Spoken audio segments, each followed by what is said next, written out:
श्री शिवाय नमस्तुभ्यम। हर हर महादेव। 23 अक्टूबर अश्विन माह की शुक्ल नवमी की तिथि है। दिन सोमवार का नवरात्रि की नौमी तिथि है। माँ सिद्धिदात्री की दिन है। और इस नवरात्रि के सोमवार में कौन से वो 9 उपाय हैं जो कि गुरुजी के बताए गए हैं, जो आप इस नवरात्र सोमवार में करके अधिक से अधिक लाभ प्राप्त कर सकते हैं। हम जो आज उपाय बताने वाले हैं, इन उपायों में गुरुजी के बताए बिल्कुल नए उपाय शामिल हैं। साथ ही नवरात्र में किए जाने वाले अच्छे उपाय शामिल हैं। सभी उपाय हम आपको वीडियो के माध्यम से करके भी बताएंगे, ताकि उपाय आपको समझने में आसानी हो और आप आसानी से उपाय कर सको।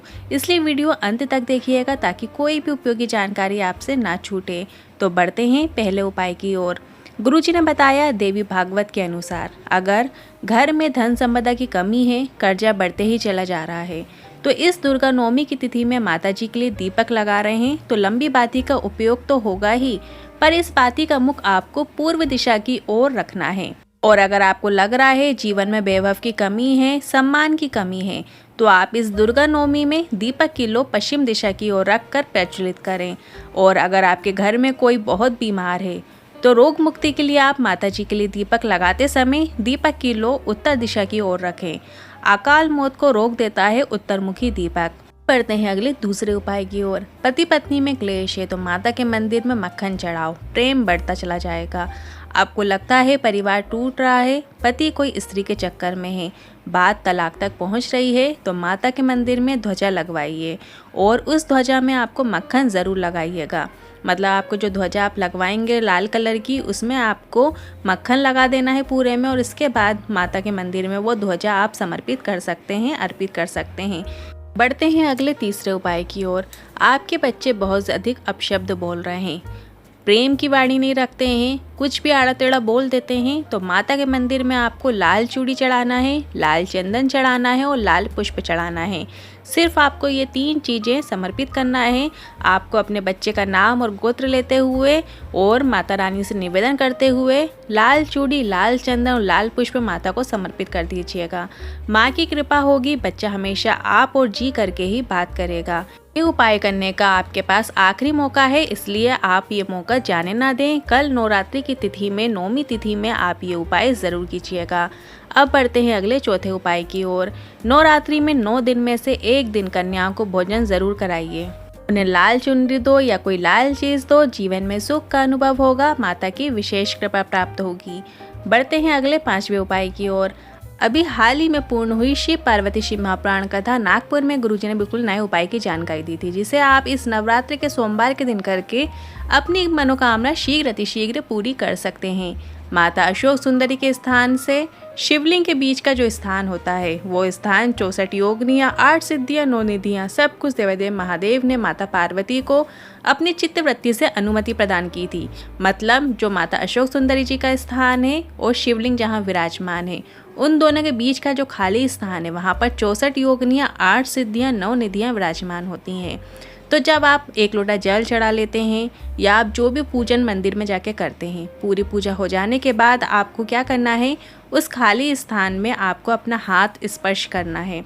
खाली स्थान को स्पर्श करते हुए कोई नारी या पुरुष, कोई बुजुर्ग या बालिका या बालक उस स्थान का स्पर्श करते हुए अपने दिल की बात देवादेव महादेव से बोल देता है, तो उसकी कामना देवादेव महादेव प्रदोष के दिन प्रदोष काल में आकर निश्चित ही पूर्ण कर देते हैं। बस आपको उस खाली स्थान में स्पर्श करते हुए श्री शिवाय नमस्तुभ्यम बोलते हुए और अपनी कामना बोल देना है। आपकी कामना देवादेव महादेव प्रदोष के दिन प्रदोष काल में आकर निश्चित ही पूर्ण कर देते हैं। ये उपाय आप कभी भी किसी भी दिन कर सकते हैं, पर सोमवार के दिन, खासकर नवरात्रि का सोमवार है, और प्रदोष या मासिक शिवरात्रि के दिन भी करके अधिक से अधिक लाभ प्राप्त कर सकते हैं। अब बढ़ते हैं अगले 6वें उपाय की ओर। छत्तीसगढ़ में पूर्ण हुई गो पितृ शिव महापुराण कथा में गुरुजी ने नए उपाय की जानकारी दी थी, जिसमें गौ माता के दूध से जुड़ा हुआ एक उपाय था। अगर आपको कोई बोल दे तेरी किस्मत में धक्के खाना ही लिखा है, जीवन में दुख ही दुख होगा, तो उसे कहने दो। बस आपको एक प्रयास करना है। आपको देसी गौ माता के सुबह का समय का जो दूध होता है वो आपको ले लेना है। ये काफ़ी सरल और आसान उपाय है। बस आपको एक बेलपत्र लेना है जिसमें 3 पत्तियां होती हैं।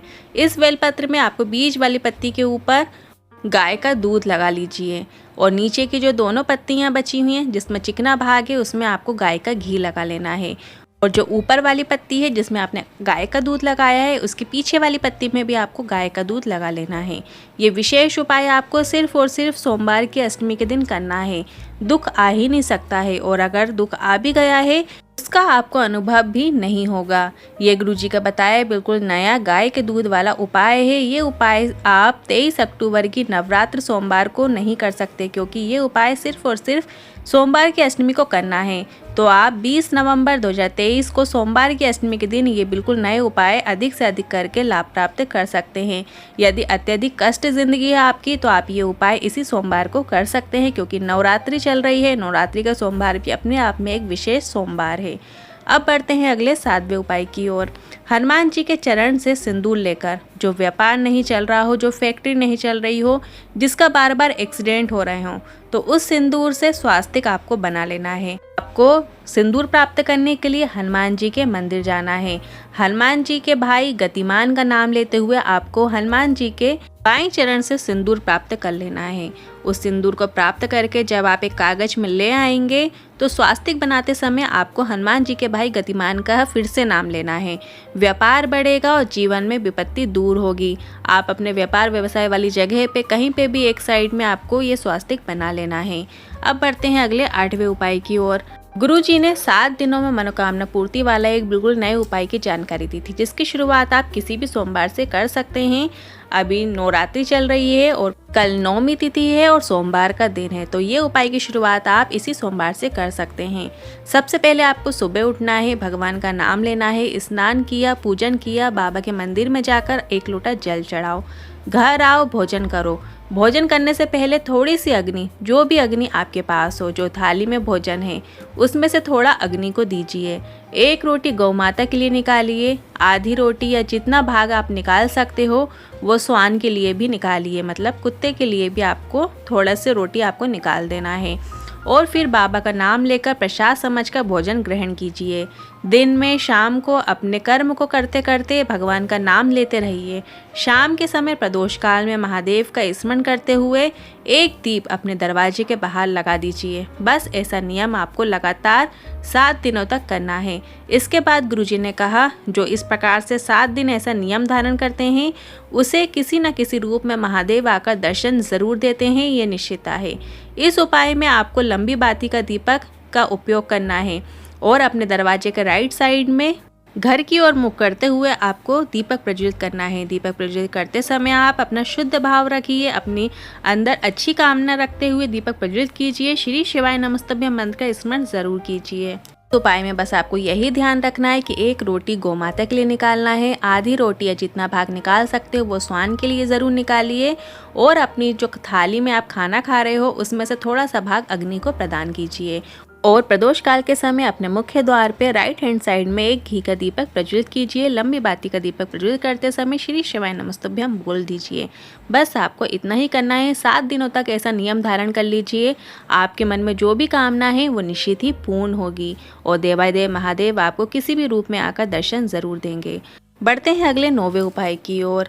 अलोनी गोबर के कंडे की भस्म वाला उपाय है। जिस नारी को बच्चेदानी में गांठ हो गई हो या बच्चेदानी के अंतर्गत कोई भी परेशानी हो गई हो, डॉक्टर ने ऑपरेशन की बोल दिया हो, तो आपको अलोनी गोबर कंडे की भस्म तैयार करके उस भस्म को शिवलिंग पर समर्पित करना है। अब अलोनी गोबरी क्या होती है, जब गाय पोटा करती है तो वहीं पड़े पड़े जो सूख जाता है उसको आपको वैसे के वैसे उठा लेना है, मतलब अपने हाथों से थापा ना गया हो, सेम वैसे के वैसे आपको उठा लेना है और फिर उसे जला लेना है। जलाने के बाद उसकी भस्म तैयार करनी है, मतलब वो कंडे को जला लेने के बाद उसको छान लेना है। फिर वो भस्म को आपको एक सफ़ेद कपड़े में पोटली बना लेना है और वो पोटली आपको धीरे धीरे करके महादेव के ऊपर, शिवलिंग के ऊपर आपको समर्पित करनी है। वो भस्म आपको शिवलिंग के ऊपर समर्पित करके प्राप्त करना है। उसको एक डिब्बी में रख लीजिए और 7 दिन तक, सोमवार से रविवार तक, रोज आपने उदर में त्रिपुंड जैसी 3 लाइन खींच लेना है और थोड़ा सा भस्म आपको एक हल्की सी बारीक सी चुटकी रज आपको वो खा लेना है और उदर में त्रिपुंड जैसे लाइन खींचते समय आपको भोलेनाथ पर विश्वास रखते हुए बोलना है, बाबा सब ठीक करेगा। और इसके साथ शिवलिंग पर चढ़े हुए जल का आचमन करना भी शुरू करना है। और अगर आप उदर में त्रिपुंड नहीं बना सकते हैं तो अगर आप सिर्फ उस भस्म का लेपन अपने उदर में भी कर सकते हो, उसमें भी आपको लाभ देखने को ज़रूर मिलेगा। अब ये उपाय आपको कब करना है, तो ये उपाय गुरुजी ने नहीं बताया है कि आपको कब करना है, पर आप सोमवार, प्रदोष, मासिक शिवरात्रि में इस उपाय को कर सकते हैं। और भस्म लगाने की शुरुआत आप किसी भी सोमवार से शुरू कर सकते हैं। आज के इन उपायों से लेकर मन में कोई सवाल है, क्वेश्चन है तो कमेंट बॉक्स के जरिए पूछ सकते हैं। वीडियो थोड़ा भी उपयोगी लगा हो तो वीडियो को लाइक करके कमेंट बॉक्स में हर हर महादेव ज़रूर टाइप कीजिएगा।